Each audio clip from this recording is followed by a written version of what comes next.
والله ما طلعت شمس ولا غربت. آپ اگر اپنے کمرے میں آئیں اور دیکھیں کہ ہر طرف مٹی مٹی مٹی مٹی، تو آپ فوراً اندازہ لگا لیتے ہیں آندھی آئی تھی، کھڑکی کھلی رہی ہوگی، جس کی وجہ سے پورے کمرے کے اندر مٹی کی تہ جم گئی ہے. بالکل اسی طرح قلب کے بھی کچھ دروازے ہیں، اگر ان کو بند نہ کیا جائے تو قلب کے اندر ظلمت کی تہ جم جاتی ہے. وہ 4 دروازے ہیں. پہلا دروازہ انسان کی آنکھ. اگر انسان آنکھ کو غیر محرم سے بچائے تو دل کے اندر نور پیدا ہوتا ہے، اور اگر غیر محرم کی دیکھنے میں احتیاط نہ کرے تو قلب کے اندر ظلمت آتی ہے. اور انسان کا قلب کئی دفعہ بالکل سیاہ ہو جاتا ہے، مٹی کی تہ اچھی طرح جم جاتی ہے قلب کے اوپر. اس لیے آنکھوں کا پرہیز بڑا ضروری ہے.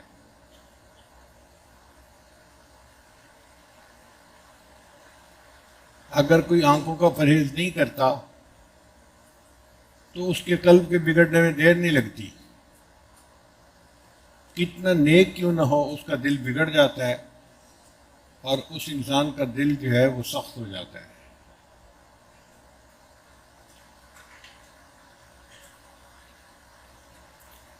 دوسرا دروازہ جس سے کہ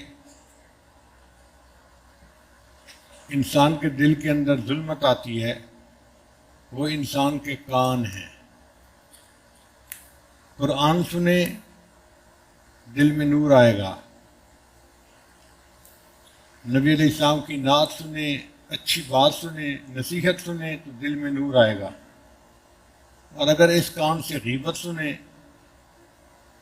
الٹی سیدھی باتیں سنیں، فحش باتیں سنیں تو قلب کے اندر ظلمت آئے گی. اور آج کل کے زمانے میں اکثر کانوں کے ذریعے سے غلط سٹف اندر جا رہا ہوتا ہے، الٹی سیدھی باتیں جا رہی ہوتی ہیں. لوگ لطیفے بھی سناتے ہیں تو ایک دوسرے کے ساتھ فحش ہوتے ہیں، باتیں بھی کرتے ہیں تو وہ بھی اسی طرح کی. اور اکثر تو کلام غیبت ہی ہوتا ہے، کسی نہ کسی کی غیبت ہو رہی ہوتی ہے، تو نان سٹاپ ظلمت جا رہی ہوتی ہے قلب کے اندر. قلب کا تیسرا دروازہ انسان کی زبان ہے. زبان سے اگر ہم تلاوت کریں گے تو انسان کے دل میں نور جائے گا، اگر زبان سے دین کی دعوت دیں گے تو نور جائے گا، خیر کی بات کریں گے تو دل میں نور جائے گا. اور اگر زبان کا غلط استعمال کریں گے، جھوٹ بولیں گے، غیبت کریں گے تو دل کے اندر ظلمت جائے گی. یہ زبان ہے چھوٹی سی، جرمہ صغیر و جرمہ کبیر. اس کی سائز چھوٹا سا ہے، لیکن جو یہ گناہ کرتی ہے وہ بہت بڑے بڑے ہوتے ہیں. حدیث پاک میں آیا ہے کہ ایک بندہ نیکی کرتا ہے حتیٰ کہ اتنے عمل ہو جاتے ہیں کہ وہ جنت کے دروازے کے قریب پہنچ جاتا ہے. پھر وہ اپنی زبان سے ایک ایسی بات کہتا ہے، اس ایک بات کی وجہ سے اللہ اس کو کھینچ کر جہنم میں پھینک دیتے ہیں. اس لیے حضرت ابوبکر صدیق لانو اپنی زبان کو پکڑ کر کھینچتے تھے کہ تیری وجہ سے اکثر لوگ جہنم میں جائیں گے، مجھے تو اس سے بہت ڈر لگتا ہے. ایک صحابی نے پوچھا، اے اللہ کے نبی صلی اللہ علیہ وسلم، انسان کن وجوہات سے جہنم میں زیادہ جائے گا؟ فرمایا، ما بین لحییہ و ما بین رجلیہ، وہ چیز جو 2 جبڑوں کے درمیان ہے، انسان کی زبان، اور وہ چیز جو رانوں کے درمیان ہے، انسان کی شرمگاہ، ان کے گناہوں کی وجہ سے اکثر لوگ جہنم میں جائیں گے. تو تیسرا دروازہ انسان کی زبان، اور چوتھا دروازہ انسان کا دماغ ہے.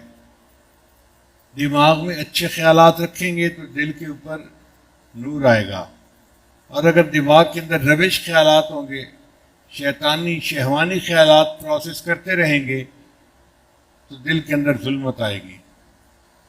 امام ربانی مجدد ثانی رحمۃ اللہ فرماتے ہیں سب سے زیادہ ظلمت انسان کے دل میں اس وقت آتی ہے جب وہ گناہوں کی سوچ خود جماتا ہے اپنے ذہن میں۔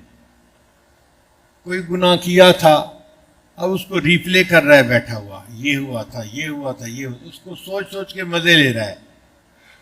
وہ فرماتے ہیں کہ جب بھی انسان گناہ کو ریپلے کرے گا اور اس کے بارے میں خود سوچے گا، اس وقت سب سے زیادہ اس کے قلب کے اوپر ظلمت آئے گی۔ ہم ان 4 دروازوں کو اگر بند کر لیں تو ہمارے دل میں نور آئے گا۔